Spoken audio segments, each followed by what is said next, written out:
Va ora in onda Che giorno è? Convenevoli formulaici, genetliaci, ricorrenze, commemorazioni, rilevamenti demoscopici e musica per voi. La verità è che sono cattivo, ma questo cambierà. Io cambierò. È l'ultima volta che faccio cose come questa. Metto la testa a posto, vado avanti, rigo dritto, scelgo la vita. Già adesso non vedo l'ora. Diventerò esattamente come voi. Il lavoro, la famiglia, il maxi televisore del cazzo, la lavatrice, la macchina, il CD e l'apriscatole elettrico. Buona salute, colesterolo basso, polizza vita, mutuo, prima casa, moda casual, valigie, salotto di 3 pezzi, fai da te, telequiz, schifezze nella pancia, figli, a spasso del parco, orario d'ufficio, bravo a golf, l'auto lavata, tanti maglioni, Natale in famiglia, pensione privata, esenzione fiscale, tirando avanti, lontano dai guai, in attesa del giorno in cui morirai. Radio Libertà. No, che giorno è? Ci stavo cascando. Volevo aprire in modo irrituale perché è nato un dibattito interno, non qui in radio, ma diciamo in famiglia, perché sta tenendo, ecco qua, c'è un manifesto di femministe che ha di movimento femminile. Perché ti stai truccando? A me piaci così. Se te lo dice è violenza. Allora, mi piacerebbe sentire l'opinione vostra, cioè capire un po', perché non è così chiaro come sembra, secondo me. C'è un'esagerazione? C'è sicuramente. Se io fossi l'addetto stampa di questa associazione non gli avrei detto loro non è così che si fa, perché non si capisce, non è chiaro il messaggio, ma in realtà non è neanche quello che sembra, se ci si sta a riflettere. Tu cosa pensi di Lorenzo? Posto che te ne importi qualcosa, perché poi anche a tanti può non interessare, insomma, sono cose trascurabili.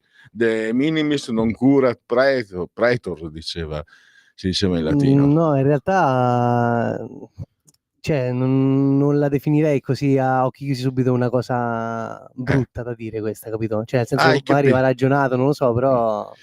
Ecco, allora, perché viene proposta in chiave, diciamo, anti-woke, no? Anti-eccesso. Allora, perché il commento è, se te lo dice è violenza. Però se tu vai a leggere con la testa femminile, mi viene spiegato, guarda che il messaggio è, tu sei in mio possesso, sei di mia proprietà, dice l'uomo alla donna. Quindi non truccarti, non metterti sul mercato, perché sei mia, ti posseggo io. E quindi questa potrebbe essere in realtà una frase violenta. Aspetta, il cappello il Chapiel Stuart è friulano, cosa ridi? Questo in realtà sapete cos'è? No, non serve che lo sappiate, non è importante. Credo sia la linea di Che giorno è e di Oltre la pagina. Nessuna certezza. Nessuna. Chi viaggia con la verità in tasca poi finisce spesso fuori strada. Le cose non sono mai quello che sembra, è una lezione. Qualcuno dice no, ma devi schierarti. Chi te l'ha detto? Io non mi schiero, io mi schiero dalla mia parte, non secondo le parti che mi vengono proposte. Mi dicono preferisci la mamma o il papà? Preferisco quella poco di buono di tua sorella, perché devi schierarti. No, quando sono gli altri che ti dicono che ti devi schierare, è una fregatura. Io mi schiero dalla mia parte, non mi schiero con i bianchi o con i rossi, perché mi propongono i bianchi e i rossi. Io cerco i neri, se ci sono, o i verdi o i gialli. E questa è la linea che io cerco di dare modestamente. Poi si può capire, non si può capire. Non è una linea facile, semplice. Non perché serva chissà che in testa, perché è una linea che ti mette in discussione la certezza, è una linea molto scomoda. Io stesso certe volte preferisco la comodità. Però mi ha incuriosito questo, perché io sul momento ho detto il solita esagerazione femminista, se lo dicessi io non intenderei nulla di violento, io non l'ho mai detto però, non avrei detto, ma guarda che non serve che ti trucchi, sei bella così, no? Ma neanche, non fa parte del mio linguaggio, del mio pensiero, però non l'avrei interpretato come invece mi è stato proposto, non come fosse la verità, ma una possibilità di lettura di questa frase. Perché ti stai truccando? A me piaci così. Se te lo dice è violenza. Allora, andiamo invece, se non comunico i convenevoli formulaici, faccio violenza alla scaletta di questa trasmissione che deve partire solitamente con gli applausi e con l'abbraccio forte, forte, forte, forte, forte rivolto alla signora Adriana Angela, alla signora Clotilde e alla signora Carmela. Loro ci seguono, ma ci seguiscono anche dal canale 252 del digitale televisivo terrestre, perché questa è una radiovisione. Chi si abbona a Radio Libertà campa oltre 100 anni. Meditate, gente, meditate. Naturalmente potete seguirci con la Radio DAB, la splendida Radio DAB, che ormai è dappertutto, oppure col sito radiolibertà.net, oppure col profilo Facebook, dove trovate sintetizzata ogni giorno che Dio manda in terra la sintesi delle interviste che poi ascolterete nell'oltre la pagina. Quindi a tutte le donne e gli uomini di buona volontà, se lo vogliono, lo trovano già pronto. Quindi non serve neanche aver tanta voglia di lavorare, è già pronto. Vai lì e poi scegli. Più comodo di così. E poi fammi guardare, perché mi stava venendo in mente, non so perché mi stava venendo, e poi Trash, il social di ultima, no, non è Trash, è Twitch, non so, stavo per avere questo lapsus, scusate. Sorella tosse non può mancare. Mi sembra che sia tutto per i convenevoli formulaici. Invece per quanto riguarda la scaletta, per quanto riguarda oltre la pagina, qui in Parlamento avremo Gianangelo Boff per il disegno di legge quadro per la ricostruzione post calamità. Ci sono delle novità e anche interessante, è previsto un premio per il commissario. Un commissario sarà pagato 50.000 euro e se lavorerà bene ne avrà come premi, avrà premi fino a 50.000, quindi premiare il merito. Diciamo che è una legge che va a completare, va soprattutto a semplificare, cioè mi spiego, la legge quadro in questo caso vuole stabilire delle regole, delle norme, chiamiamoli contenitori, questo uso parole mie, che valgono sempre, perché altrimenti a ogni emergenza c'è una legge speciale che va a sovrapporsi e crea caos e confusione. Questa è la ratio di questa legge quadro. Naturalmente molto meglio di me ce lo spiegherà Gianangelo Boff, che è in Commissione Ambiente a Montecitorio. E poi, oltre... questo è interessante. Questa sono sicuro che questa puntata sarà molto interessante per molti di voi, perché per Parola di Scrittore intervistiamo Elisabetta Cametti, che ha scritto un libro molto interessante, davvero, no, sul serio, cioè, io se un libro non lo trovo interessante sono paresiarca, non posso dirlo se non lo penso, ma posso parlare apertis verbis con gli ascoltatori. Non tutti i libri di cui parlo insieme all'autore ho la possibilità di leggerli, o per la mancanza di tempo, ma più spesso per la mancanza materiale del libro. Se poi dovessi comprare ogni libro di cui parlo, comincia a essere una spesa, visto che dovrei tirar fuori e sborsare i soldini da parte, invece qualcuno che non lo fa, io invece li tiro fuori, quindi diciamo che sì. Poi tante volte non c'è il tempo. Tu intervisti certe volte, perché c'è parola di scrittore, ma poi ci sono anche altre situazioni in cui magari tu ti ritrovi e dall'oggi per domani non avresti neanche il tempo. Qui invece ho avuto l'occasione di leggere questo libro che si chiama I dettagli del male, misteri e verità dei crimini familiari più atroci, e la ricostruzione di 4 casi di cronaca nera che tengono ancora tutt'oggi banco anche nelle trasmissioni quasi tutte le trasmissioni televisive. C'è il caso c'è un caso che io non affronterei mai, non avrei il cuore, lo stomaco, il coraggio, è un caso però impressionante, perché io come giornalista non lo affronterei mai, come lettore e spettatore mi capita invece di seguirlo, perché è sconvolgente. Il caso della piccola Diana Pifferi, Diana Pifferi, lo sapete tutti, la bambina lasciata morire 15 mesi, lasciata morire di fame dalla madre Alessia Pifferi. È un caso atroce, tremendo. Hanno trovato, pensate, nello stomaco di questa creatura pezzi di pannolino, perché mangiava il pannolino. Pensate che sua madre, quando l'ha partorita nel cesso. Io pensavo ieri che spero che esista almeno un paradiso, uno solo, e che sia tutto per Diana Pifferi, poverina.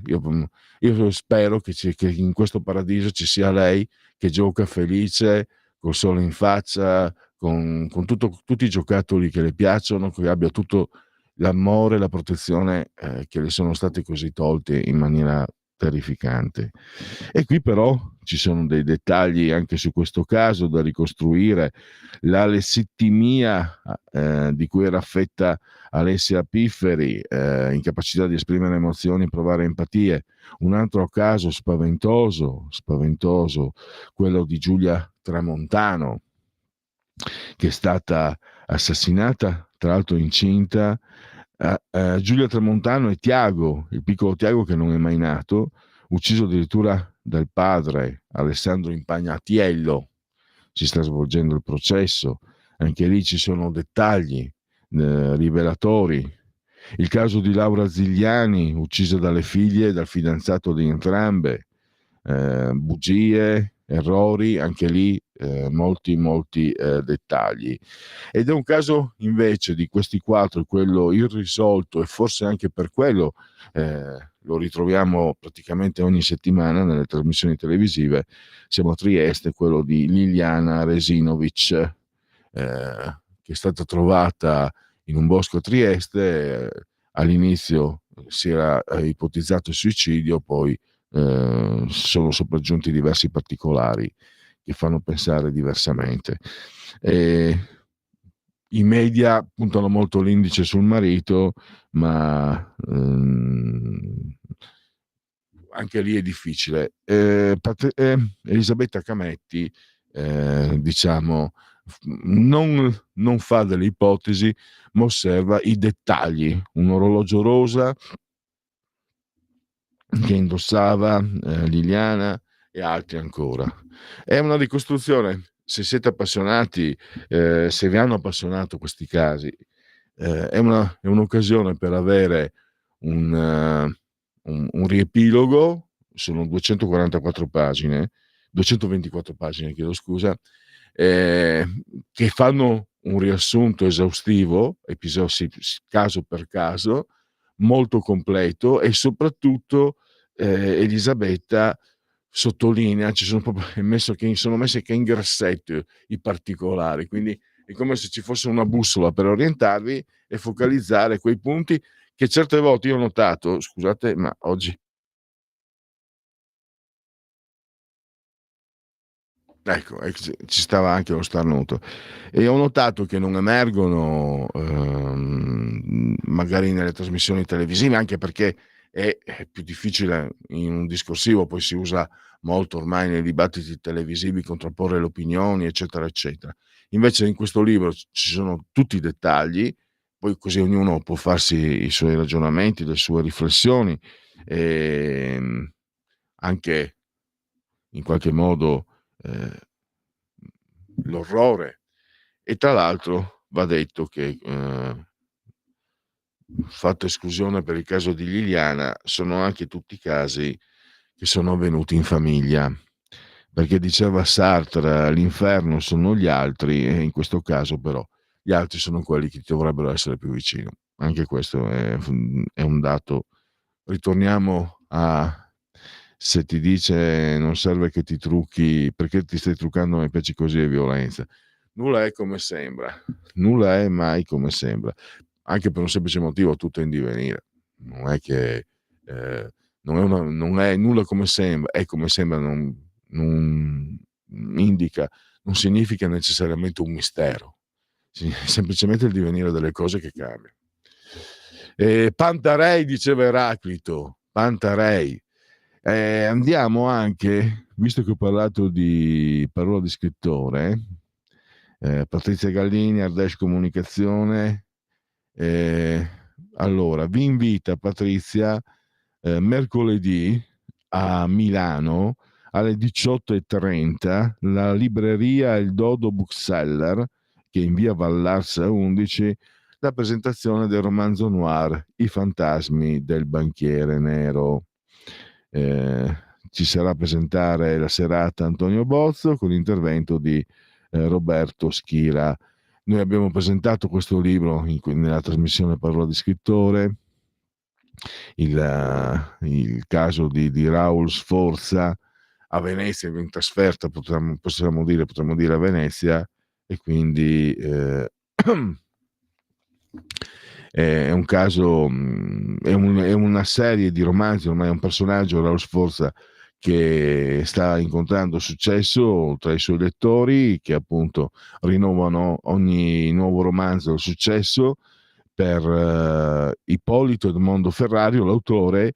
Allora, 18:30 mercoledì 27 novembre, nella libreria Il Dodo Bookseller in via Vallarsa 11 Milano. Quindi siete qui di Milano, potete fare i vostri conti per raggiungere questa libreria. Presentazione del libro, ci saranno Antonio Bozzo e Roberto Schira, e poi alla fine aperitivo conviviale, quindi avrete anche il premio. Quindi un aperitivo, io non dico mai di no un aperitivo. Allora, questa era la scaletta, e possiamo pertanto, intanto le linee sono aperte per chi volesse, 02 92 94 7222. Vi avevo lanciato, ma vedo che non raccogliete. Perché ti stai truccando, mi piaci così, se te lo dice violenza. E poi allora, questo è allora vediamo un attimo. 13:10, che lo sia Stefano dal Brembo, non so, che ha apprezzato il gorilla. È una scelta di Lorenzo, o credo una scelta casuale, il gorilla di De André, che tra l'altro è di Bressens, se non sbaglio, ed è una canzone che anche a me è sempre piaciuta tantissimo. E comunque quella di Nanni Svampa in milanese, gli do un voto in più. Sì, l'abbiamo sentita anche, se non sbaglio, proprio qui in radio l'ho sentita, quella di Nanni Svampa, credo. Allora, non si dice, perché c'è Luca da Brescia che poi mi corregge, non si dice Ostia. Non so cosa dire. Orpo.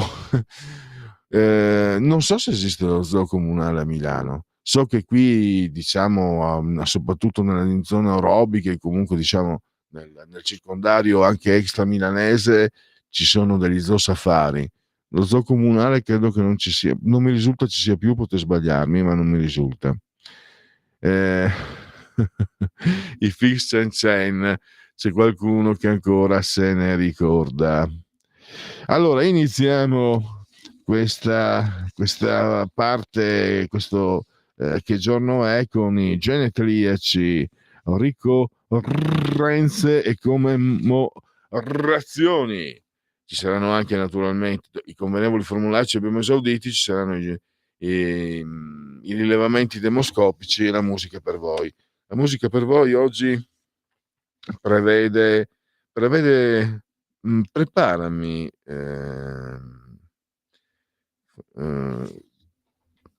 Lorenzo, io ti ho messo la lista. Io direi di partire con la prima dei Tom Tom Club, che è bella, frizzante, allegra e decisamente piacevole. E in chiusura la metterei proprio cercando di accomiatarci non più tardi delle 14:55, 56, massimo 57. Io preparerei poi per la chiusura Merry Christmas Mr. Lawrence. C'è la versione cantata, c'è la versione strumentale, sono entrambe. Se trovi quella cantata da David Sylvian, la colonna sonora di Ryuichi Sakamoto, un film con Tom Conti, è per quello che vengono celebrate le canzoni, e con David Bowie addirittura, un'interpretazione meravigliosa, e con lo stesso Ryuichi Sakamoto. Allora, adesso però partiamo con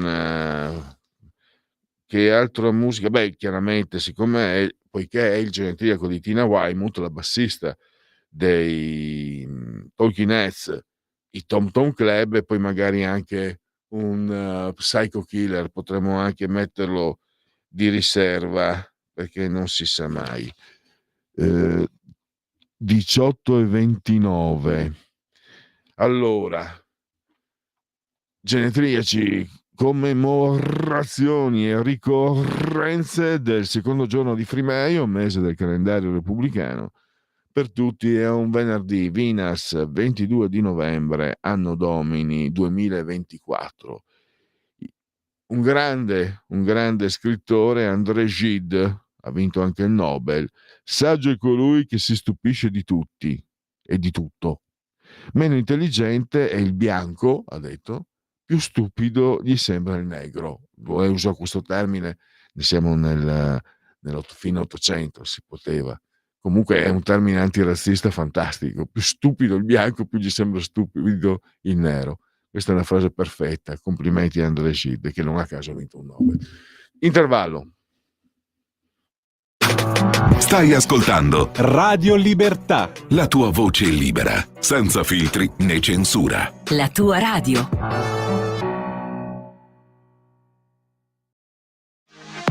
Per la tua pubblicità visita il sito radiolibertà.net.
La cosa che mi ha fatto piacere, questo brano dei Tom Tom Club guidati da Tina Weymouth e Chris Franz, che è il suo compagno, ma anche componente lui stesso, se non sbaglio, alla batteria dei Tom Tom Club, ha 42 anni. E l'82 e l'83. Deve essere uscito forse addirittura fino all'81-82, poi è successo 82 anche nell'83. La cosa che mi è piaciuta è che Lorenzo, che ai voglia forse non era neanche nati i suoi genitori nell'83, o forse sì, l'ha trovato molto molto bello. Cioè la musica davvero dimostra ogni giorno, ti dà conferma di essere quel linguaggio universale che mette in condivisione le sfere del mondo, le sfere del pensiero e del sentimento. Allora, puoi dire ostia, però si usa osti, che è un intercalare di dispiacere, oppure usti, che è un intercalare di meraviglia. Luca da Brescia. Se hai ascoltato Half This Hold, vorrei un tuo parere, Luca. No. E Luca mi fa, lui fa l'amicone, poi ti fa sempre l'esame e mi mette sempre davanti alla mia ignoranza. Intanto me lo scrivo, Luca, perché a me ha già consigliato un altro gruppo e l'avevo messo da parte. E grazie, naturalmente, grazie anche per seguire questa trasmissione. Andiamo avanti. Ripeto, linee aperte se lo volete, 0292947222. Io avevo sfidato, come trovate questa frase? Perché ti stai truccando? A me piaci così, se te lo dice è violenza. Andiamo, oh là là, Charles de Gaulle. L'Italia non è un paese povero, ma un povero paese, ha detto. Governare significa sempre scegliere tra degli svantaggi, ha detto. Poi andiamo in Friuli, andiamo dalle mie parti.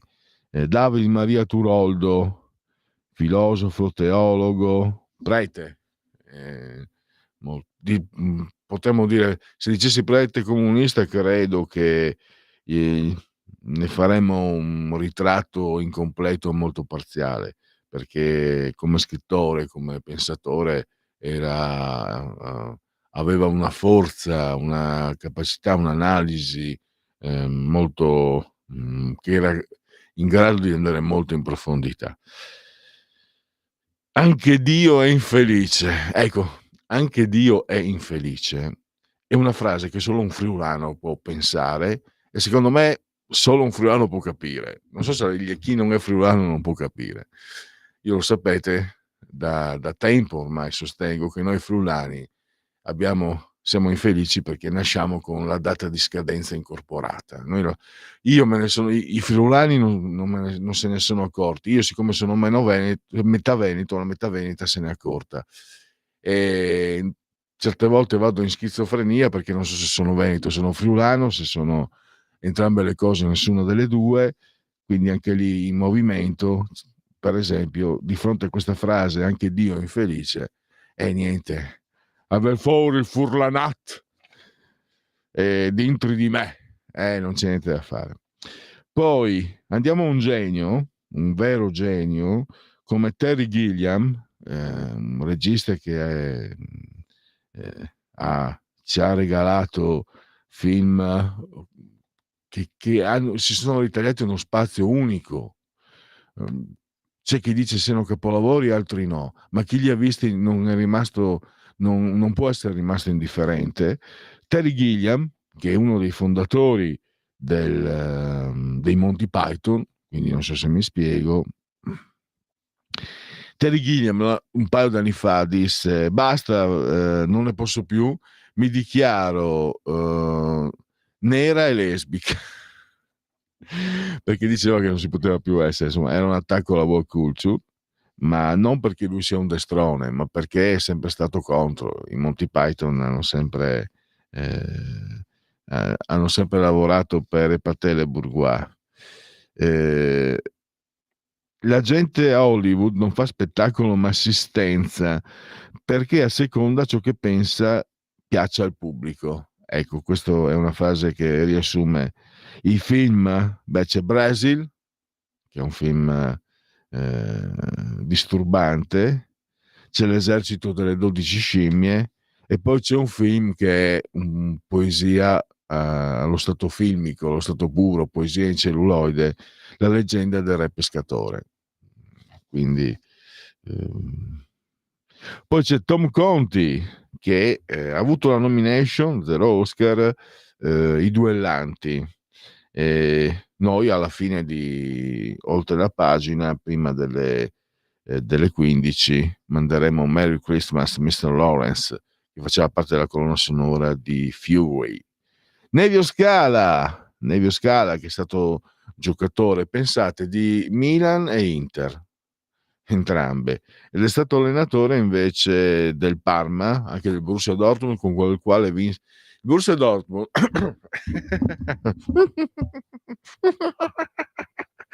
Il Borussia Dortmund, contro ogni aspettativa, nel 1997 ha battuto 3-1 la Juventus in finale di Champions. L'ha battuta, era strafavorita la Juventus, che giocava anche è stato bellissimo perché la Juventus di lì giocava benissimo. E il Borussia, poverino, arriva lì, pam pam pam, 1-2-0. E poi, se non sbaglio, ci fu il 2-1, bellissimo gol di tacco di Del Piero, poi 3-1 definitivo. E se non ricordo male, l'anno successivo sulla panchina del Borussia Dortmund, perché l'allenatore del Borussia Dortmund andò sulla panchina del Bayern, e andò Nevio Scala, che non ebbe grande fortuna, ma vinse comunque una Coppa Intercontinentale. Mentre col Parma ha vinto una Coppa UEFA e una Coppa delle Coppe. Quindi direi. E adesso siamo arrivati appunto a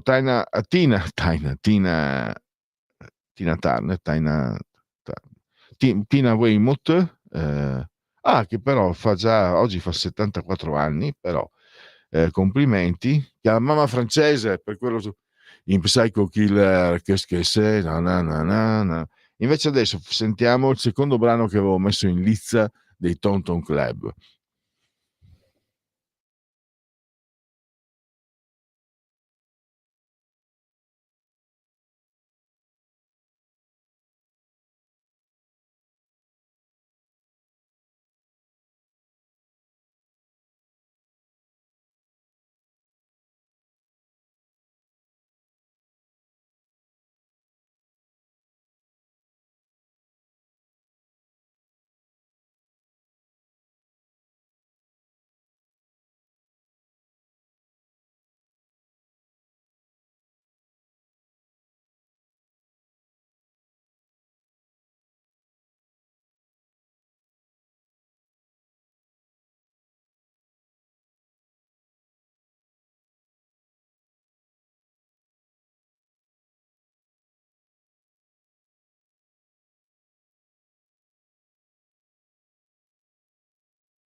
Ritorniamo sulla Terra dopo questa parentesi con il Tonton Club. Quindi oggi è il genetriaco di Tina Weymouth ed è anche il genetriaco di un vero artista, grande disegnatore, illustratore, collaborava anche con la Bonelli, Graziano Riga, che è scomparso lo scorso anno.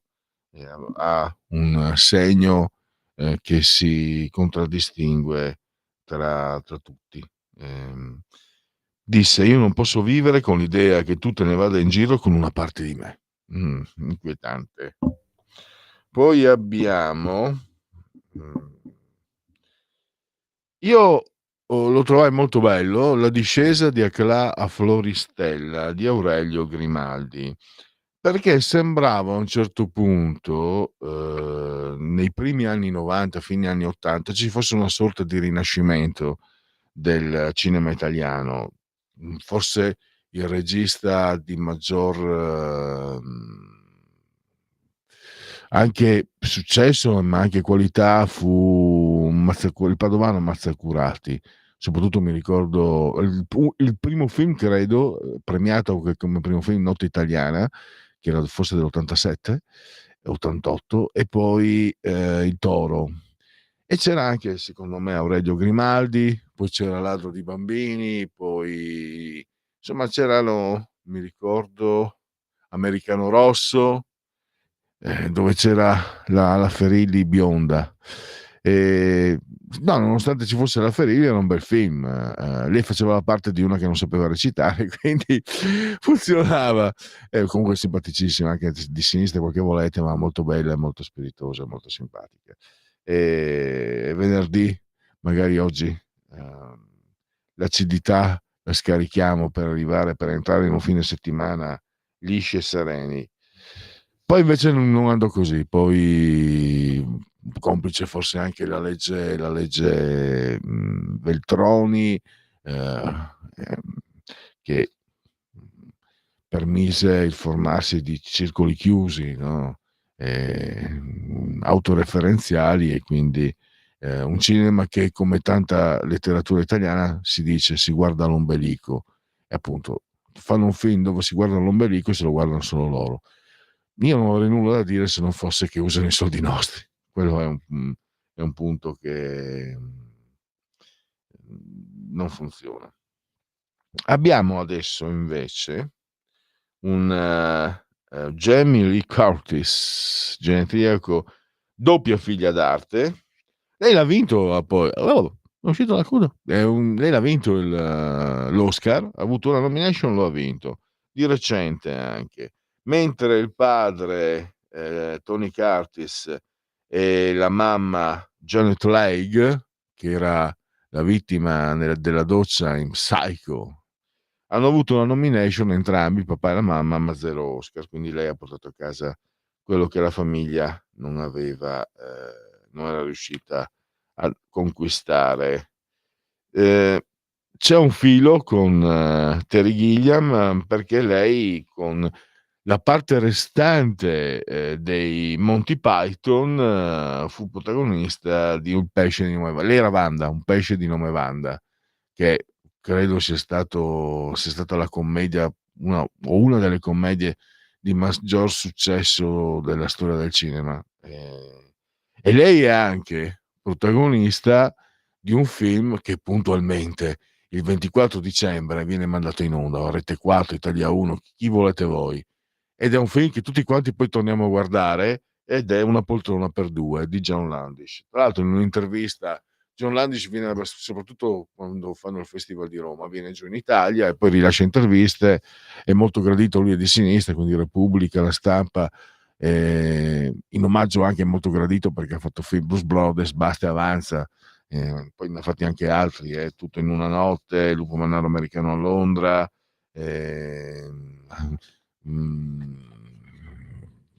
quell'altro House che non mi ricordo, insomma. Poi si è perso, ha perso l'ispirazione, ma quello che ha fatto resta per sempre. tra cui anche una poltrona per due. E in questa intervista si è detto stupito, lui non la sapeva questa cosa, che ormai è diventata, il suo film è diventato una tradizione italiana. E poi abbiamo Boris Becker, Boom Boom Becker, che è finito anche in carcere per non aver pagato le tasse, in carcere in Inghilterra addirittura. Quell'Inghilterra dove lui divenne uno dei più celebrati campioni dell'epoca, ha vinto 3 Wimbledon, li ha vinti proprio con grande forza, dando spettacolo, uno spettacolo della natura. E complessivamente ha vinto 6 slam, 2 Australia Open, 3 Wimbledon, come detto, e un USA Open. E ha avuto una carriera un po' di alti e bassi perché è partito col botto, era stato il più giovane, 17 anni aveva, vincitore di Wimbledon, poi ne ha vinto subito un altro, poi ha cominciato a perdere, poi alla fine comunque si è ripreso, è stato spesso il numero 1 ed è arrivato l'ultimo Open, l'ultimo slam è arrivato nel 1996, 11 anni dopo il primo, che era appunto nel 1985.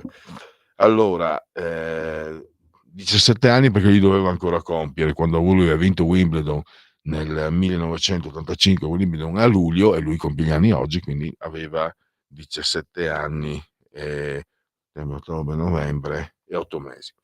E poi un Mark Ruffalo per dirla all'americana, 4 nomination, ancora 0 Oscar, è un signor attore, è di origine calabrese,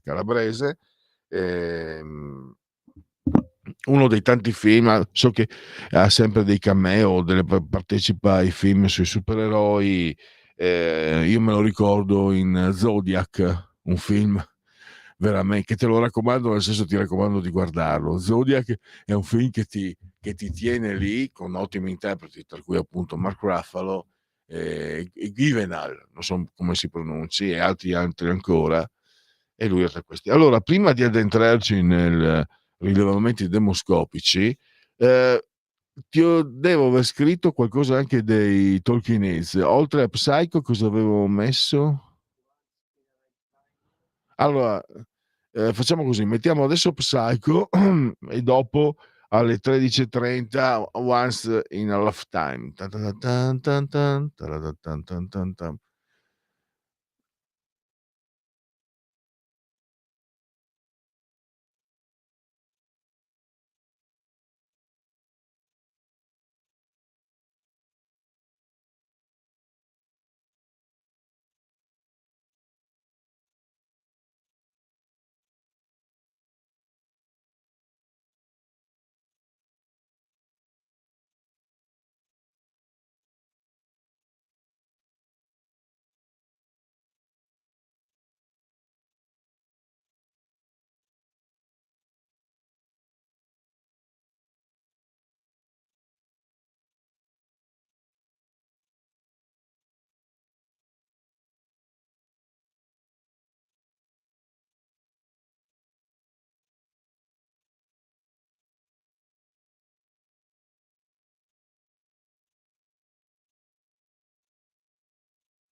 13.58, vi ricordo, 14.05 avremo qui in Parlamento Gianangelo Boff, la legge quadro per la ricostruzione dopo eventi catastrofici, e arrivano tra poco i rilevamenti demoscopici. Leggo Stefano che mi scrive, grazie per i complimenti. Non so rispondere al tuo quesito, alla tua domanda. Se penso alla mia giovinezza, che come te avevo 15-18 anni, 45 anni fa, penso che mi è andata bene tante volte. Ho sempre amato, rispettato e onorato ogni ragazza della mia vita. Non so cosa dire, perché se parlo sbaglio per parte. Non so, ma credo che qualcuno è passato da vittima a carnefice. Grazie Stefano per questo spunto di secondo Stefano, ma Stefano ormai è un amico, si può dire. Altro che 36, pare siate in 72, sempre pari però, sempre pari. 30, 72, è il doppio. Mamma mia, mi impressiona. No, troppi. Allora, rilevamenti demoscopici, questo è un dato Istat, a dire la verità. Nel triennio 2020-2022 oltre un'impresa su due ha svolto attività di innovazione, il 58,6% delle imprese, innovazione industriale e dei servizi con 10 o più addetti. Poi chiudiamo e c'è il sondaggetto. Rilevamenti demoscopici e sondaggetti. Fatemi sapere quello che preferite. Lorenzo preferisce sondaggetti. Allora, questa la leggo, anche elezioni regionali Emilia-Romagna, realizzato da BD Media, perché committente Unione degli Atei e degli Agnostici Razionalisti. Allora, alle elezioni politiche questo, 34,2 il PD, ma in Emilia-Romagna però, Fratelli d'Italia 28, 5 Stelle 7,3, Lega 6,4, Verdi e Sinistra 6,2, Forza Italia 6, vediamo se mi sono perso, sì, no, 5 Stelle 7,3. E poi il nuovo presidente, se ci fossero di nuovo elezioni regionali, sono state la settimana scorsa, De Pascale vincerebbe sempre col 56, Ugolini arretrerebbe il 41. Ci fermiamo perché sono le 14 precise e io qui a Milano ho imparato a essere puntuale abbastanza. Avete ascoltato Che giorno è? Scegliete la vita. Scegliete un lavoro. Scegliete una carriera. Scegliete la famiglia. Scegliete un maxi televisore del cazzo. Scegliete lavatrici, macchine, lettori CD e apriscatole elettrici.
Va ora in onda Oltre la pagina.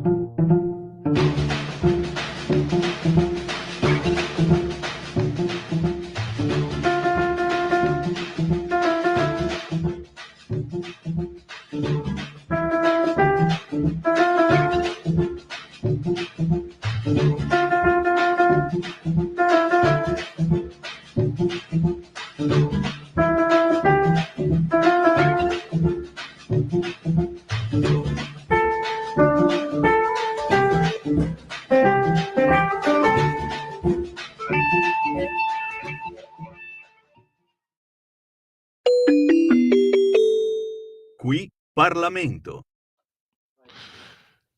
Oltre la pagina, Radio Libertà, qui Parlamento con l'onorevole Gianangelo Boff che siede in Commissione Ambiente a Montecitorio. Intanto benvenuto e grazie per essere ai nostri microfoni, onorevole Boff. Buongiorno a voi e a tutti i radioascoltatori. Allora, il tema che adesso di cui chiediamo, diciamo, delucidazioni a lei è quello che riguarda la legge quadro per la ricostruzione post-calamità. Ho letto, non ho letto tutta la legge, confesso, onorevole, ma mi sembra di aver capito che l'indirizzo di questa legge quadro sia di individuare un modello unico di governance, si dice, di gestione, in modo che non ci siano le sovrapposizioni, quelle che nascono ogni qualvolta si agisce in modo emergenziale. C'è un'emergenza, interveniamo, e si crea sovrapposizione e confusione.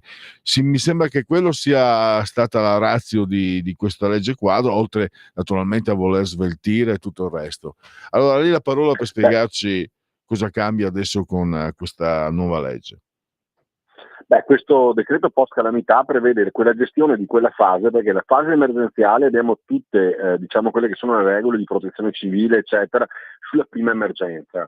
Poi diciamo lì si spengono i riflettori e inizia la fase di ricostruzione. Quindi il decreto si chiama post calamità perché prevede l'individuazione di criteri ben precisi, specifici e univoci a livello nazionale per quanto riguarda le modalità di intervento nella ricostruzione, quindi nella fase in cui c'è da ricostruire i danni avvenuti, si sono messe in sicurezza le persone, si sono messe in sicurezza cose e persone rispetto alla calamità naturale e bisogna ricominciare a ricostruire.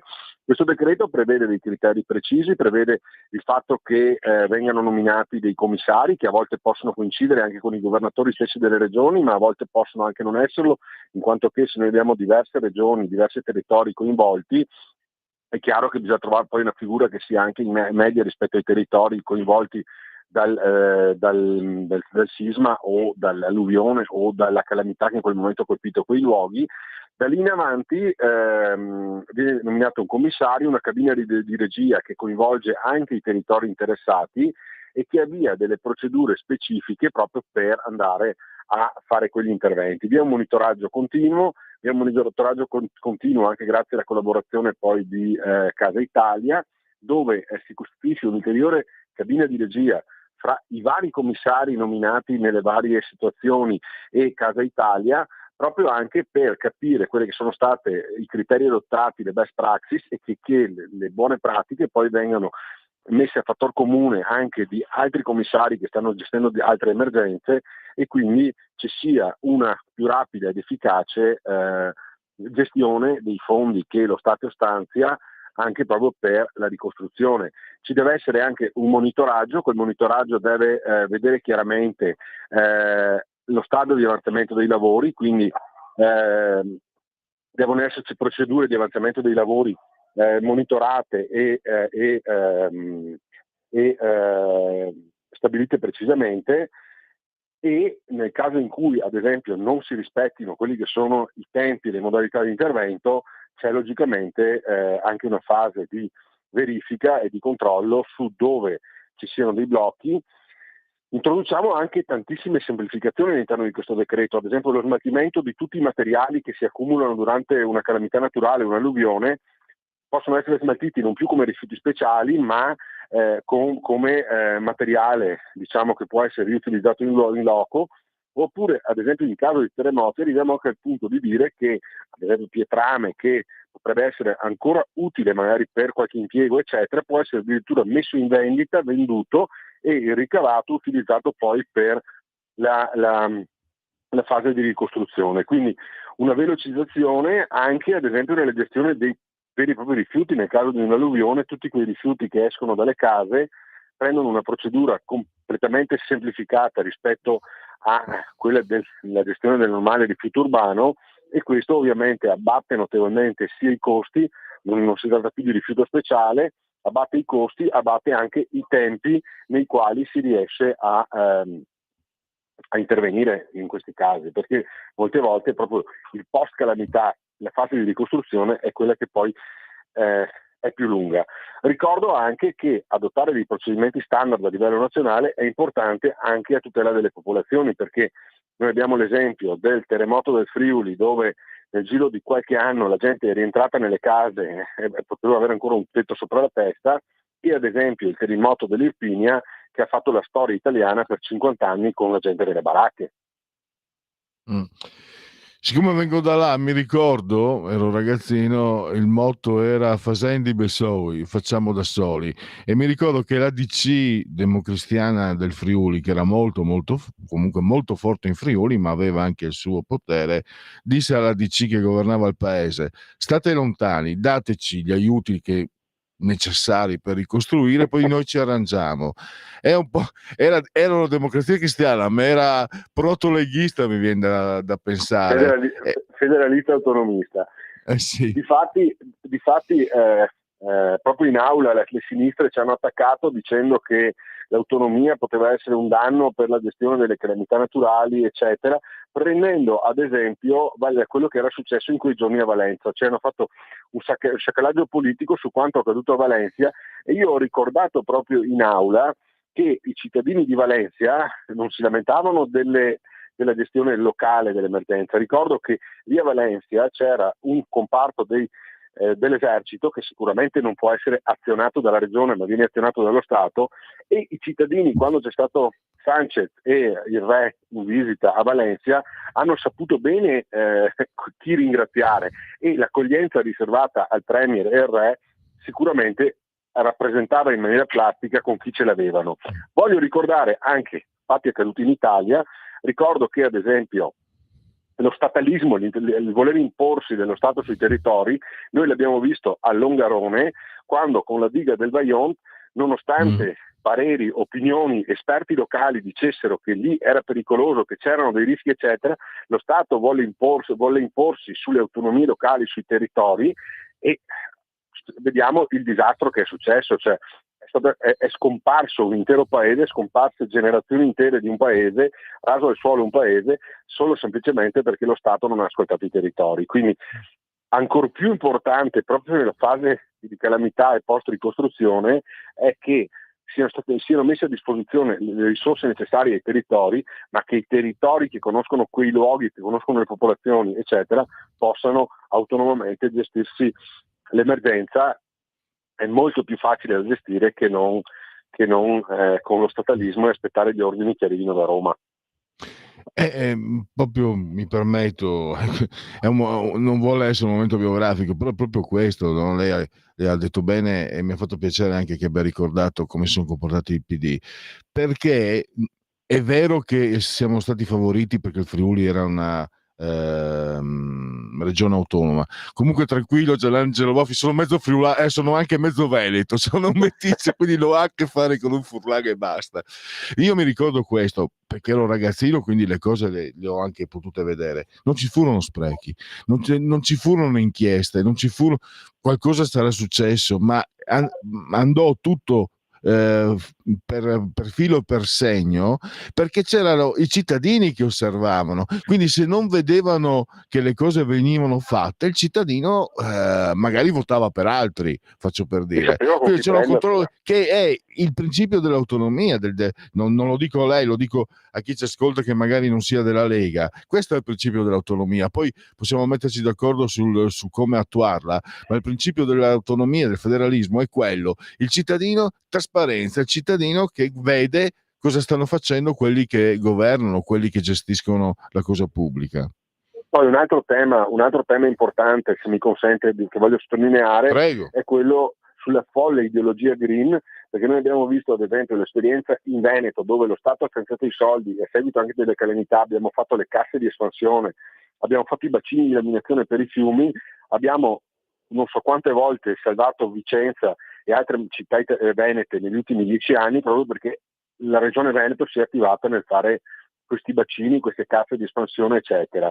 Per semplice ideologia ambientalista che prevede che l'uomo non debba esistere su questa terra, in Emilia-Romagna, ad esempio, molte di queste opere non sono state fatte, non sono state realizzate perché c'erano tutti questi comitati ambientalisti che le bloccavano e una politica regionale compiacente che non voleva sicuramente farseli nemici, e i cittadini dell'Emilia Romagna hanno pagato a caro prezzo quella che è stata anche l'ultima alluvione, dove sono finiti tutti sott'acqua.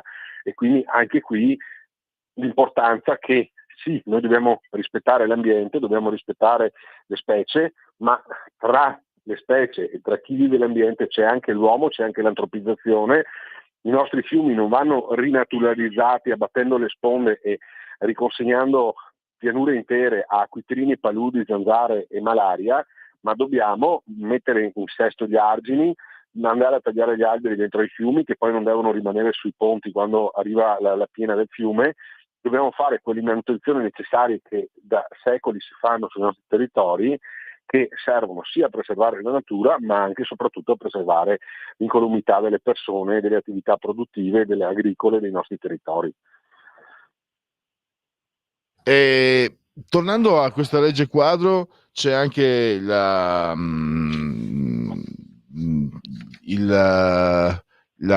cabina di regia, no? Si parlava, c'è anche il Dipartimento Casa Italia, i presidenti di regione.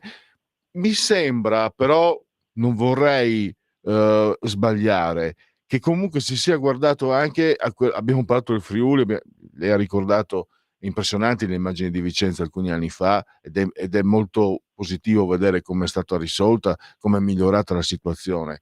E detto questo, il modello Morandi mi sembra sia stato anche un riferimento per questo disegno di legge, o mi sbaglio io? Difatti l'introduzione della figura commissariale proprio anche nella fase post calamità, la figura del commissario incarna proprio questo modo di agire, cioè il fatto che il commissario nominato dal governo ha potere derogativo rispetto a tutta una serie di vincoli, lacci e lacciuoli, e proprio perché si tratta di fase commissariale, il commissario ha pieni poteri, quindi può agire in maniera più veloce, più efficace e appunto attraverso la cabina di regia deve ascoltare i territori, deve sentire anche le istanze dei territori, ma poi ha una libertà di azione e una velocità molto maggiori rispetto agli iter burocratici tradizionali. E c'è anche, va detto, perché c'è quella parola che in Italia bisogna andare a trovare sul vocabolario per capire cosa significa. Meritocrazia, sono previsti anche dei meccanismi premiali per i commissari che siano in grado di rispettare i tempi o addirittura di anticipare le conclusioni di ripresa lavori.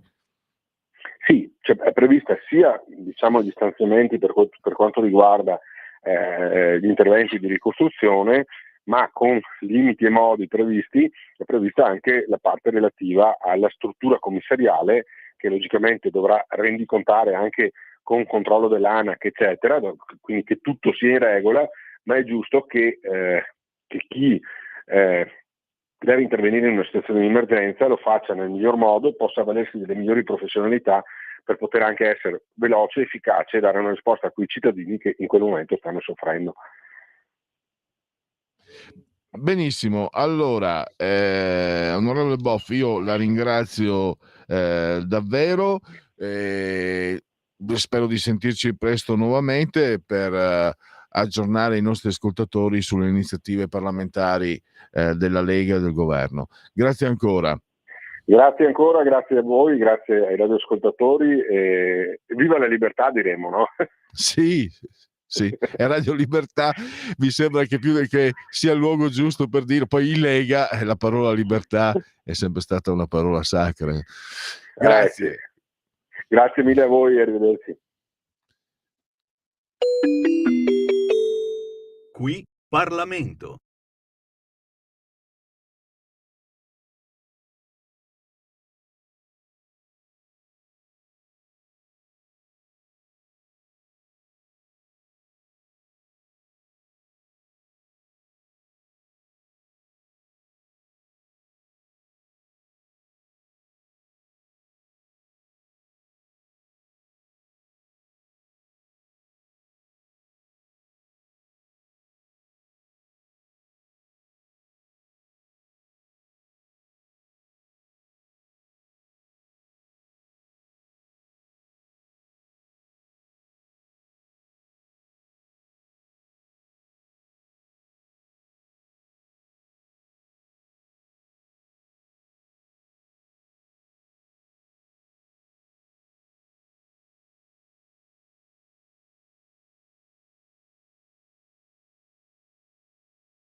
Segui la Lega è una trasmissione realizzata in convenzione con La Lega per Salvini Premier.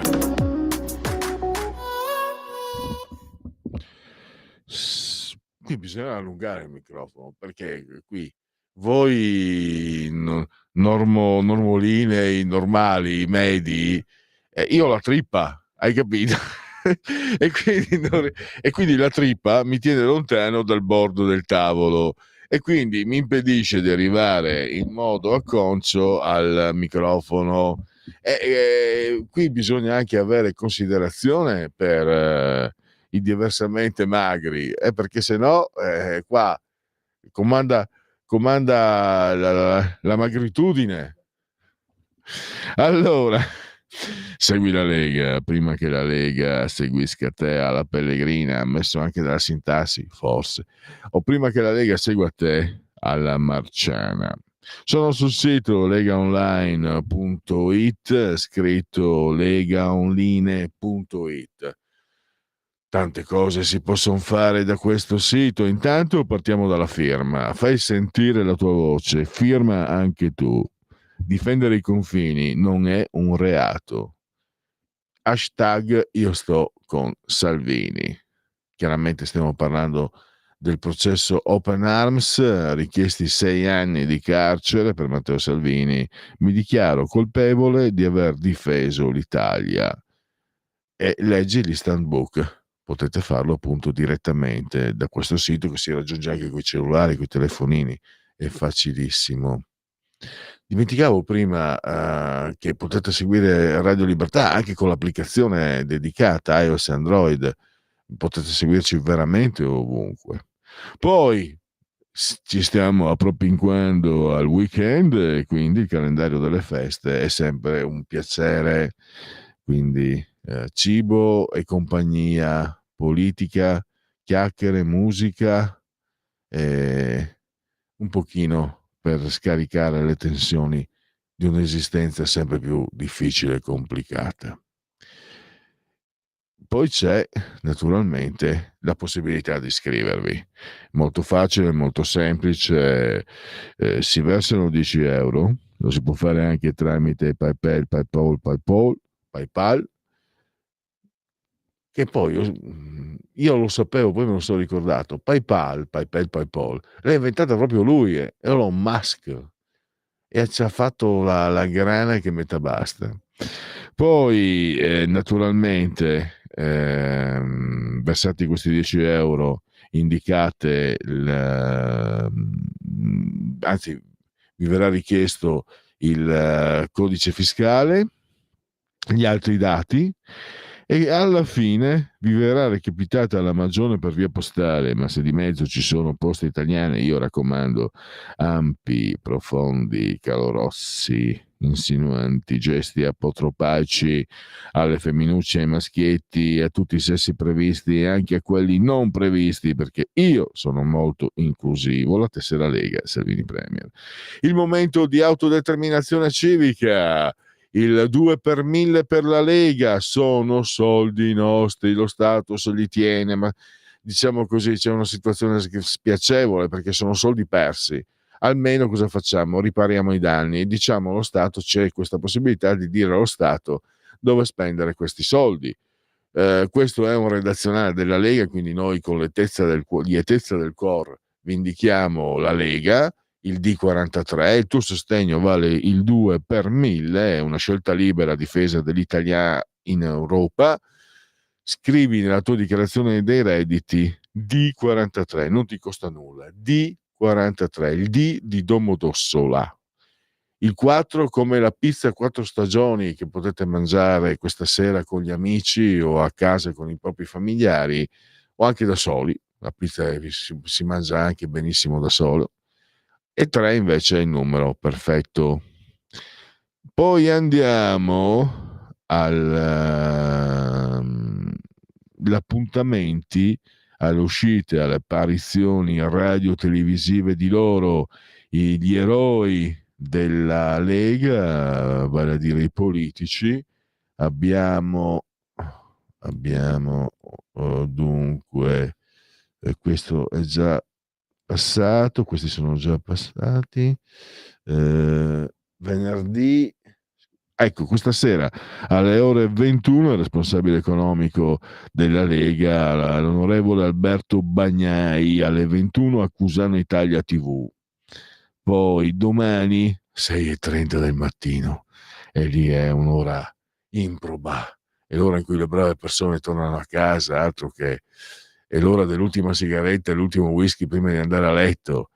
È un'ora antelucana, è un'ora nel cuore della notte, è un'ora presta, però è un'ora per voi, per chi segue la politica, insieme al presidente dell'attività produttiva in commissione Montecitorio, Alberto Gusmeroli, alle 6:30. Sempre domani, poco dopo, alle 7, Rai 2, quindi potete seguire quello che dicono i rappresentanti leghisti sui mezzi di comunicazione. Nicola Ottaviani alle 7 a Rai 2, poi sempre domani, sabato 23 alle 9:40, ora presta, Paolo Borchia, Coffee Break alla 7 alle 9:40, è un europarlamentare. Poi abbiamo il ministro Alessandra Locatelli, ministro per la disabilità. No, lei era questa mattina, quindi ormai è trascorsa. È trascorso anche il tempo per cui mi fermo, sono le 14:30, tra 5-6 minuti partiamo con Parola di scrittore. Stai ascoltando Radio Libertà, la tua voce libera, senza filtri né censure, la tua radio.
Lasciamo allora questa meravigliosa composizione di Ryuichi Sakamoto, che faceva parte della colonna sonora di Furio, film anche con David Bowie, lo stesso Ryuichi Sakamoto e Tom Conti, di cui oggi cade il genetriaco, e Merry Christmas Mr. Lawrence.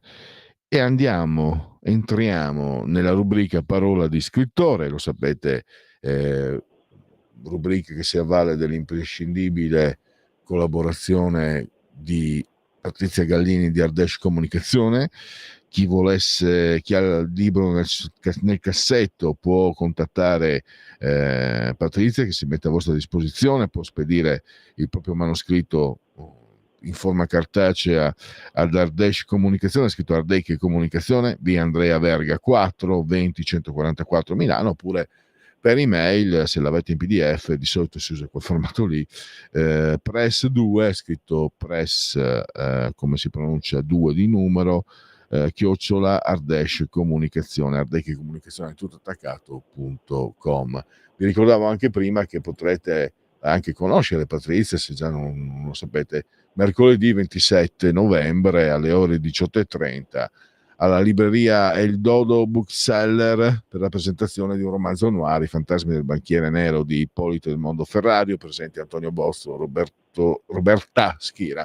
E poi alla fine, dopo questo incontro, c'è anche l'aperitivo conviviale, quindi libri e compagnia. Entriamo invece adesso in un ambito che entra nella cronaca nera, e tra l'altro, guarda caso, una sincronicità junghiana avrebbe da dire, no, perché fa parte della cronaca. È stato confermato l'ergastolo per il trio criminale composto dalle due figlie Paola e Silvia Zani da Mirto Milani, che uccisero in modo atroce Laura Zigliani, l'ex vigilessa ammazzata proprio dalle figlie e dal loro fidanzato. Questo è uno dei 4 casi che compone questo, non so neanche come definirlo, glielo chiediamo a lei adesso, perché è davvero interessantissimo. Ho avuto modo di leggerlo, ve l'ho detto, ci sono riassunti questi 4 casi che stanno tenendo tuttora banco. Poi il caso per esempio di Liliana Resinovic è ancora risolto, quindi ancora di più. E si intitola I dettagli del male, misteri e verità dei crimini familiari più atroci, PM edizione, collana True Crime, 18 euro, 224 pagine. Lei è stata definita la signora del giallo italiano, del thriller, la signora italiana del thriller, nipotina di Agatha Christie, dalla Stampa, dal Corriere della Sera. Lei ritorna ai nostri microfoni, lei è Elisabetta Cametti, sto parlando troppo io. Benvenuta Elisabetta, grazie per essere qui ai nostri microfoni. Grazie a te, grazie a tutti, eccoci. Allora, intanto come lo possiamo definire? Perché tu hai ricostruito veramente in maniera molto esaustiva, con lo stile della scrittrice quale tu sei, ma con diciamo la cronaca sotto mano, e hai riassunto. Io mi sono permesso di consigliarlo ai lettori, perché ritrovano in forma scritta, quindi con un percorso chiaro e preciso, quello che magari tante volte nei dibattiti televisivi che tuttora si occupano di questi casi sfugge. Soprattutto poi un punto fondamentale che tu proponi in queste analisi è il dettaglio. Il diavolo si nasconde nei dettagli, anche la verità si nasconde nei dettagli. Parlaci allora, come lo definiresti, se dovessi dare una definizione, se è necessario o non è necessaria la definizione? Però come lo definiresti questo libro? Allora, innanzitutto è il mio 14° libro, ma è il mio primo true crime, nel senso che io da tantissimi anni scrivo thriller. Ho sempre detto che i miei thriller si ispirano alla realtà, e per la prima volta ho deciso invece di raccontare quella realtà.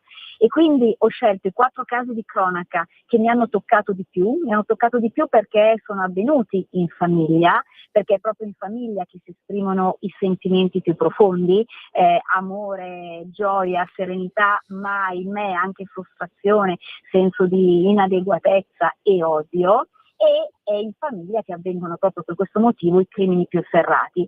E quindi io racconto in questo libro, in questo true crime, verità e misteri di 4 casi che, come dicevi tu prima, sono all'ordine del giorno da qualche anno a questa parte. Racconto il caso di Giulia Tramontano, uccisa al 7° mese di gravidanza, portava in grembo il piccolo Tiago, uccisa dal compagno, da Alessandro Impagnatiello, e per lunedì si aspetta la sentenza. Racconto di Laura Zigliani, l'hai anticipato tu prima, soffocata dalle 2 figlie e dal fidanzato di entrambe, e oggi l'appello ha confermato l'ergastolo a tutti e 3. Racconto anche la tristissima e drammatica morte di Diana Pifferi, la bambina di 18 mesi, lasciata morire di stenti dalla madre, Alessia Pifferi, e poi racconto un caso che è ancora avvolto nel mistero, quello di Liliana Resinovic. Questo libro, lasciamelo dire, è un viaggio nell'orrore, attraverso le indagini, attraverso gli atti processuali, perché si basa tutto sugli atti processuali, e troverete tantissimi approfondimenti, tantissime cose che non sono mai emerse, ma è anche un viaggio nei sentimenti, nelle emozioni, e come dicevi tu l'ho intitolato I dettagli del male, perché questo viaggio io lo faccio attraverso i dettagli di ognuna di queste storie che hanno portato all'epilogo di quelle storie, perché è vero che il diavolo si nasconde nei dettagli, ma è anche vero che nei dettagli scorre la vita e alcune volte si interrompe. Tanto anche appunto l'inferno sono gli altri, diceva Sartre, in questo caso addirittura gli altri, quelli che dovrebbero essere più vicino. Cioè, non sono un critico letterario, ci mancherebbe, per carità, ma mi permetto di farti i complimenti, Elisabetta, perché in questo libro le emozioni le lasci a noi che leggiamo. E come? E grazie a cosa? Grazie al fatto di una tua esposizione molto lucida, molto completa. Ci sono sostantivi, ci sono informazioni, non ci sono tanti o troppi aggettivi. E proprio in questa presentazione, dove c'è la partecipazione, è una presentazione calda, ma molto oggettiva, molto da giornalista proprio, da giornalista di cronaca, lasci che siamo noi a scegliere cosa provare. Io faccio il mestiere di giornalista, però quando seguo, infatti dico, sono fortunato che seguo economia, politica, terza pagina, sport quando posso, perché questi casi mi impressionano. Io leggevo ieri, no? L'ho letto ieri sera, anche la ricostruzione della piccola Diana Pifferi. Diana. Diana, della piccola Diana, sì. Sì, la piccola Diana Pifferi. E ti dico la verità, mi veniva da piangere, no? Ma a me era sfuggito anche il fatto che lei fosse stata partorita addirittura in un bagno, eccetera, eccetera. E mi sono abbandonato, no? Anche in considerazione emotiva, ho detto, spero che esista il paradiso, almeno un paradiso che sia per questa povera bambina, anche uno solo, e che sia tutto per lei. E questo, per dirti, volevo comunicarti, ti parlo come lettore, nasce grazie anche all'esposizione chiara, nitida, completa che tu hai garantito a noi lettori in questo libro. Guarda, ti ringrazio, infatti mi fa molto piacere che tu abbia apprezzato. Io in questo libro ho cercato di non raccontare i casi come una notizia, ma di dare enfasi e di dare spazio a queste 3 donne e questa bambina che sono state vittime della forza polarizzante e distruttiva della famiglia, e che in qualche modo una voce ce l'avevano, e quella voce a loro è stata asciugata, è stata zittita. E in questo libro, in queste pagine, dove anch'io pianto molto, anche perché non è stato facile, soprattutto il viaggio con la piccola Diana è stato davvero difficile, e credo che nell'ultima parte, dove io poi tiro un po' le conclusioni e dico ciò che penso, si riesca a capire un po' tutta la sofferenza che ho provato, che ho visto, che ho toccato con mano. Però il mio obiettivo è duplice: prima raccontare le loro storie di donne, che cosa le ha portate alla morte, e la storia della piccola Diana, della bambina, che è stata considerata invisibile dal primo momento, dal momento in cui è nata in un water, perché questo purtroppo dobbiamo dirlo, un po' come se la sua storia fosse già segnata e purtroppo nessuno se n'è accorto, nessuno è intervenuto, perché avrebbe davvero potuto essere salvata. E l'altro obiettivo di questa scrittura è quello di provare ad accendere e a far suonare dei campanelli, perché alla fine questi casi sono successi in contesti che potremmo definire normali.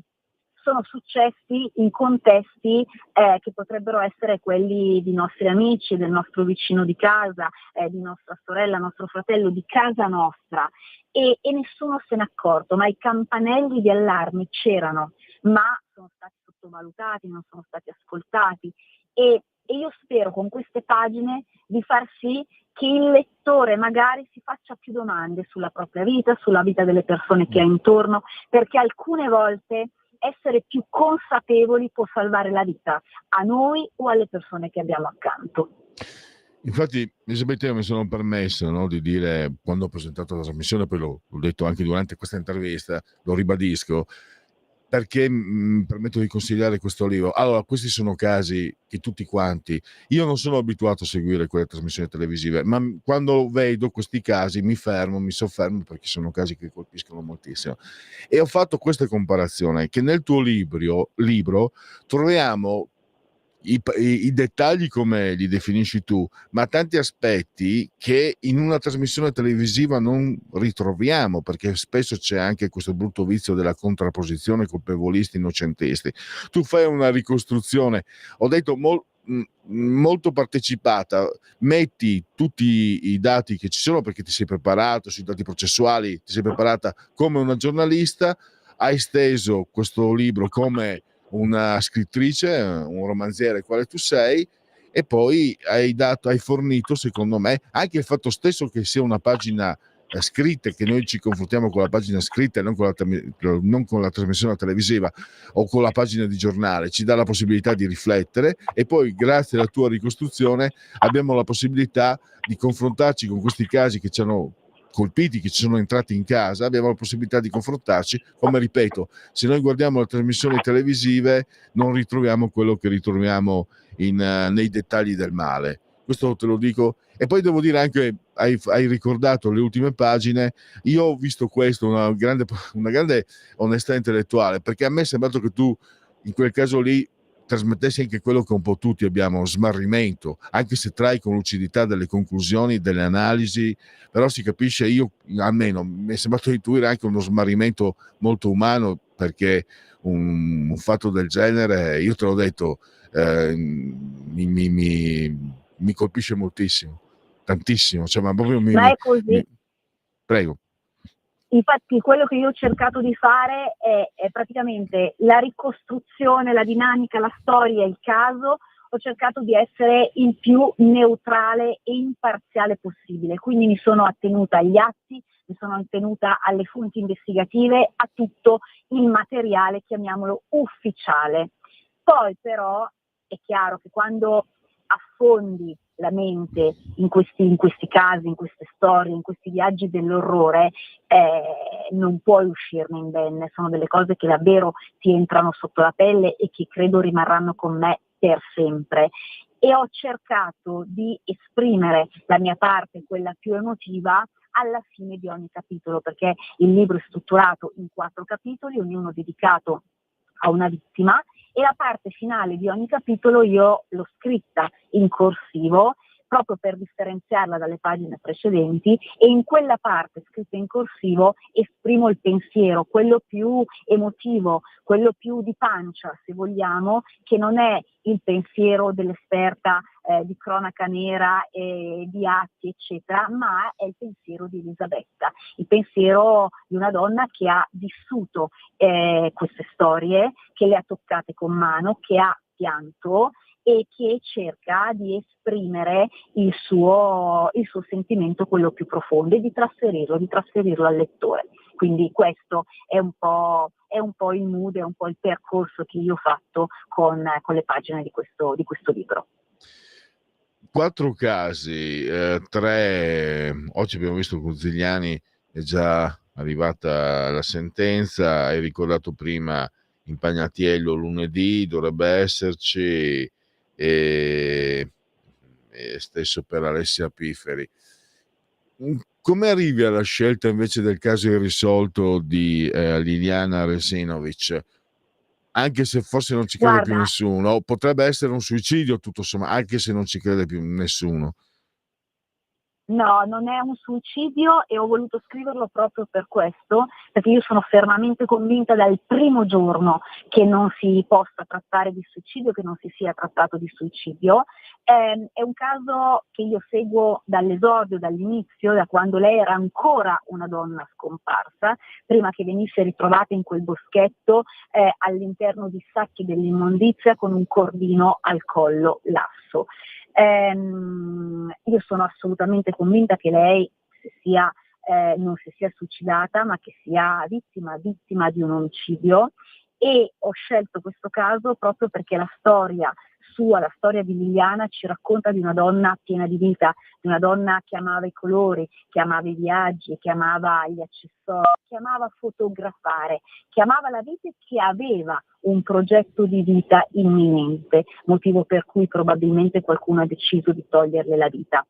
E non posso pensare che una donna così precisa, così innamorata di ciò che faceva, abbia deciso di buttarsi via in un boschetto che ai tempi era frequentato da brutta gente e abbia deciso di suicidarsi dentro i sacchi dell'immondizia. È una cosa che non le rende giustizia, e io prima di tutto voglio ricordarla con la dignità che lei aveva, con la bellezza d'animo che lei aveva. Sono sicura che entro la fine di quest'anno il corpo è stato riesumato, dopo una prima autopsia il corpo è stato riesumato, ci sono i massimi esperti italiani e non solo italiani a lavorare su quello che rimane, su quei poveri resti di Liliana. Sono attesi i risultati per la fine di quest'anno e io mi auguro sinceramente che emerga almeno che non si è suicidata, che è stata vittima di una mano violenta, quindi che sia morta in un modo diverso dal suicidio. Poi vedremo se si riuscirà a livello di indagine a iscrivere qualcuno nel registro degli indagati. Oggi non è mai stato iscritto nessuno, oggi non c'è nessun indagato, non c'è nessuno sospettato. Vedremo se le indagini riusciranno a portare a galla la verità, ma spero che almeno venga dichiarato in modo ufficiale quello di cui ormai tutti siamo convinti, ossia che lei è stata uccisa e non si è suicidata. Ecco, tra l'altro un punto che io ho anche apprezzato, hai avuto anche il coraggio, perché c'è un po' di, soprattutto nei giornalisti di cronaca nera, c'è un po', io ho riscontrato questo, un po' di sudditanza. Quello che dicono giudici, magistrati, inquirenti è sempre le tavole della legge, non si può mai discutere. Tu qua lo dici esplicitamente. Nelle trasmissioni che parlano del caso appunto di Liliana Resinovic, Lilli, si ha un po' di titubanza, tu lo dici esplicitamente, senza puntare a indici, però lo dici quello che appare chiaro agli occhi di tutti, ma che nessuno o quasi nessuno dice, cioè sono state commesse all'inizio dell'inchiesta delle leggerezze pesanti che non avrebbero dovuto esserci, mi sembra anche Delle questo. leggerezze che non sono state leggerezze. L'hai definito tu bene, leggerezze pesanti, no? Nel senso, alla fine sono stati commessi degli errori, chiamiamoli per quello che effettivamente sono, degli errori che, ahimè, hanno portato le indagini ad allungarsi, a non essere eseguite come avrebbero dovuto essere eseguite, e quindi a portare a una prima richiesta di archiviazione per suicidio. Ma anche perché le indagini sono iniziate tardi, sono partite come una donna scomparsa allontanata volontariamente, e tutti si sono mossi da quel momento alla ricerca di una donna che probabilmente, secondo l'opinione di chi seguiva le indagini, avrebbe potuto togliersi la vita. E quindi anche quando è stato trovato il cadavere sono stati commessi degli errori importanti. Faccio un esempio semplice: il cadavere è stato ritrovato e al cadavere non è stata misurata la temperatura cadaverica al momento del ritrovamento. Questo è un errore gravissimo, perché questo ha compromesso in parte l'analisi autopsica che poi è stata effettuata dopo. Non sono state rilevate in quel momento le macchie ipostatiche, sono state analizzate anche qua troppo tempo dopo. E quindi una serie di segnali che avrebbero dovuto essere colti, cristallizzati e che invece sono andati persi, e mi spiace dirlo, persi per sempre. Lei avrebbe dovuto essere raccolta come cadavere e portata direttamente all'obitorio per essere analizzata. Invece i sacchi in cui era contenuta sono stati aperti, tagliati, è stato tagliato addirittura il cordino che aveva al collo, perdendo così dei liquidi che invece sarebbero stati importanti a livello di analisi. E questi sono solo alcuni dettagli, appunto, dettagli del male che io racconto e che io spiego in modo approfondito nel libro, e che ci portano verso poi delle indagini che non sono riuscite a dare le risposte che invece tutti attendevamo, lei per prima. E quindi avete capito che da queste parole di Elisabetta, quello che troverete in questo libro, in questi casi che ci hanno colpito e appassionato tutti, i dettagli del male, misteri e verità dei crimini familiari più atroci, PM Edizione, collana True Crime, 18 euro, 224 pagine, la trovate in tutte le librerie e anche online naturalmente. La sua autrice Elisabetta Cametti, abbiamo il piacere di averla al microfono, la nipotina di Agatha Christie, la signora italiana del thriller. Grazie per questo tuo graditissimo ritorno, Elisabetta, e tu lo sai, i microfoni di Radio Libertà per te sono sempre aperti, ti aspettiamo per la prossima occasione. Sei gentilissimo, come sempre, ti ringrazio tantissimo, è stato davvero un piacere parlare e poter approfondire questa mia nuova opera insieme a te. Ringrazio tutti per l'ascolto, e se lo leggerete, chi lo leggerà, cercatemi sui social, scrivetemi che cosa ne pensate, perché a me il parere del lettore per me è fondamentale e a me piace parlare con chiunque legga il mio libro, e quindi vi aspetto con i vostri pareri, vi aspetto e vi ringrazio. Grazie ancora. Grazie a te, grazie Elisabetta Cametti. Noi adesso andiamo verso la conclusione. Grazie naturalmente a Patrizia Gallini di Ardèche Comunicazione. Ve lo ricordo ancora, mercoledì 27 alle ore 18:30 a Milano, nella libreria El Dodo Bookseller in via Vallarsa numero 11 di Milano, presentazione del romanzo annuale I fantasmi del banchiere nero.